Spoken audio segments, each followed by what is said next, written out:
Hello everyone, welcome to video. Today we have unlocked a new location. Okay, my boyfriend just moved. Welcome to the new apartment, and I wanna unbox shit today. I'm in the dining room currently. It is a little echoey. I hope you don't mind. I hope you can't hear that too badly. But yeah, I wanna unpack some more of the moving boxes. I wanna listen to my audiobook. I'm currently listening to The Thursday Murder Club by Richard Osman. I recently watched the movie and I liked the movie. I liked it. However, the plot of the movie, confusing. I was a little like, I don't think that is the happy ending that you think it is. I think me and the writers have maybe a different understanding of what a happy ending in this scenario would have been. But I've heard that the book is better and also handles a couple of those things and storylines differently. So I was like, you know what? Let's go. Also, I know that people love the series, and as you know, I love a murder mystery. So I decided to listen to it. I'm about 35-40% through the audiobook right now, and I am having a grand old time. First of all, I do have to say the casting of the movie, fantastic. All of the characters I've met so far, I am imagining them as the actors. I'm not imagining anyone else for them. So I do think the casting was great. I am also really enjoying the plot. I do have to say that especially in the beginning, I thought the writing was a little bit almost cartoon-ish. The way the villainous characters are written was a little cartoonish, and also the writing itself is very simplistic. It's like Joyce said this, and then she did this, and then she went there, and it's all these very short, very, very simple sentences. But I have gotten used to it a little bit now, and now I don't mind. I am very attached to these people, and I know this is, so far I think it's a 5-book series, but I do think he's still publishing them, right? I hope none of them die. If one of these people dies, I will be upset about it. So yeah, having a grand old time. The other book I want to finish this week is Emily of New Moon by Lucy Maud Montgomery. This, I have 100 pages left, maybe less than 100 pages. I love this book. This is so fantastic. I have read Anne of Green Gables, but in my memory, Anne of Green Gables wasn't that strong. Can I say that? Am I allowed to say that on the internet? I don't know. I don't know. I didn't love Anne of Green Gables, which is why I've never picked up anything else by Lucy Maud Montgomery. But I was just like, you know what? Why not? I've heard this described as the edgy older sister of Anne of Green Gables, and I agree. And I love this book so much. I love Emily. I love her character. I love the writing. I love all the side characters. I love the writing especially. I think the writing is really the strongest suit of this novel, especially the nature writing. It is so beautiful. So I want to finish this. I'm going to be really honest. I think this is going to be a 5-star book. So yeah, I want to finish that at some point this week as well. And now I've run out of things to say, so I really don't want to unpack this stuff anymore. Okay, I'm gonna get started.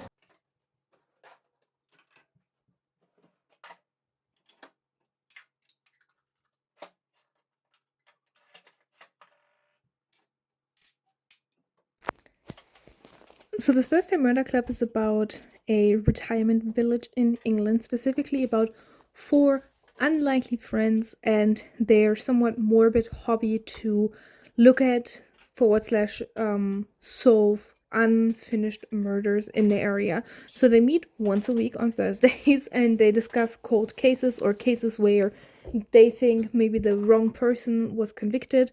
And at the beginning of the book, Joyce, a new member, joins them.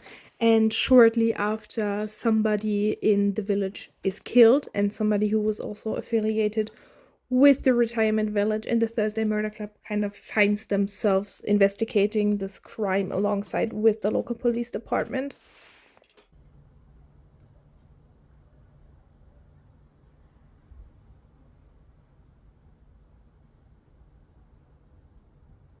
I'm currently procrastinating moving furniture. Moving furniture on your own Especially, there's this Kallax shelf my boyfriend has. I don't know how IKEA is getting away with the Kallax, okay? It is such a poorly built piece of furniture. It is so wobbly. I have no idea how I'm supposed to move that thing on my own. But like, it needs to go. It does need to go. But I just mean it needs to go into another place in the room. Because the Kallax is where the desk is supposed to be. And I don't want to do it. I've been procrastinating this all morning, okay? I woke up today and I was like, the one thing I want to do today is move the Kallax and build the desk. And I have not done either of those things. It's like 3 p.m. So like we have to, guys. I just don't wanna. I don't wanna. It's gonna be so annoying. Ugh.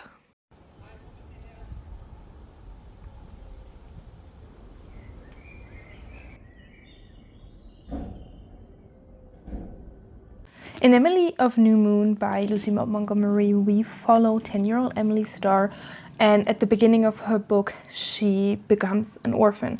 Her father passes away, her mom has already been long dead, and the question arises who's to take care of Emily. And Emily's mother's family is estranged. She doesn't know her family on her mother's side, and she doesn't really have any on her father's side because her mom ran away with her father when they were younger, and the family has basically never been in touch with her again. But when Emily's father dies, they still feel obligated to take Emily. And this is very like emphasized that they do it out of pride. Like none of their own could possibly be growing up in an orphanage, and that would be like so shameful of them to allow that. It isn't really because they care about Emily. But through various circumstances, Emily ends up going to New Moon, which is the land, the estate, the farm of two of her aunts, her mom's sisters, Elizabeth and Laura, and she just grows up there. This is really written in a very like episodic sort of way. We meet a bunch of characters that make Emily's life so rich and beautiful, both school friends as well as family. She grows to love and care for her aunts, even though it takes all of them a minute. And it's just a very heartwarming tale of growing up. Through all of that, Emily is motivated by her aspiration to write. She wants to be a poetess, as she says. She wants to write poetry. She later develops a sort of taste for writing fiction and novels, and so she intends to do that, and that is kind of the driving force for her as a character. As I said, the book is written very episodic, so each chapter almost reads like a short story, which is kind of Lucy Maud Montgomery's thing. Like, Lucy Maud Montgomery has literally published hundreds of short stories, so it makes sense. And I also find that this is like a very common structure for children's books, so it makes sense. But I think in this one particularly, it just worked so well. The whole book takes place over like 2-3 years, I want to say, and so we really see like a highlight reel of all of the most beautiful and most emotional and most devastating moments of Emily's life in that period, and it paints such a clear picture of her in this transition period from childhood to girlhood. I think it is so beautifully written, and I have just finished this. 5 stars, baby. 5 fucking stars. No questions asked. I think this is one of the best accounts of losing a parent I have ever read. I don't know, have I mentioned this? I have a dead dad, and I lost my dad when I was a child, and the way that Emily grows up with that being her reality, this is one of the most realistic accounts of that experience I have ever seen. In the beginning, Emily is like she feels protective of her grief, and like her family notes how cold and unfeeling she seems, but she just doesn't want to express it in front of them because she doesn't know them. She doesn't feel comfortable around them. She doesn't want to show any weakness. She also feels protective of her father that this family didn't really like, and she writes letters to her dad. A lot of this book is actually letters that Emily has written to her father. And so at the beginning they're very grief-ridden. She's very sad. She feels very inward, I want to say. And then she just grows. She's such a passion for being alive and being a human being in this world. And so through that, she grows up and manages to grow with her grief and like grow up to her grief. And it's so beautiful and well paced as well. Like this is not, there isn't like a super sudden shift in the way that Emily feels better, starts to feel better. It is very, yeah, it's just very well paced in my opinion, because grief obviously isn't linear and that's not how this is portrayed in here. And I just think Lucy Maud Montgomery did such a good job with that experience, and also just being a child. Emily grows up so much in this book. I just thought it was so well written. It was so beautiful. The nature writing as well, like this just makes you want to like put your feet in the grass, you know what I mean? So yeah, I had a fantastic time. I definitely want to read the other books. I think this is a trilogy. It is very stormy outside right now, I'm sorry.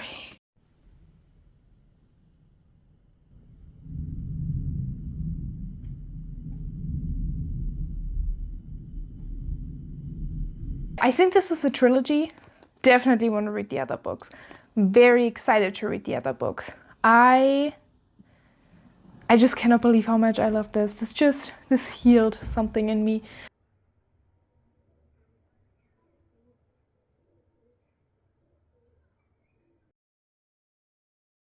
On my way home, I actually also read a completely different book that I didn't talk about in this vlog at all, but I read The Bloater by Rosemary Tonks. I have read something else by Rosemary Tonks. I read Businessmen as Lovers about 2 years ago and really enjoyed myself. And unfortunately, The Bloater didn't quite live up to that. So in this book, we follow Min. She works for the BBC. She's married. She's like living a very liberal, free life. And she has a lodger in her house, the Bloater. The Bloater is a young opera singer who is overweight. That is unfortunately important for the summary. And Min finds herself like kind of drawn to him, but at the same time repulsed by him. And it's kind of this whole cat and mouse, will they, won't they? There are also other men involved. It's a very strange novel. I struggled with the writing again because it was just very scattered. I was never 100% aware where exactly we are. Like I constantly had to check who's she actually talking to. But I thought it was good. It was a solid 3-star read in my humble opinion.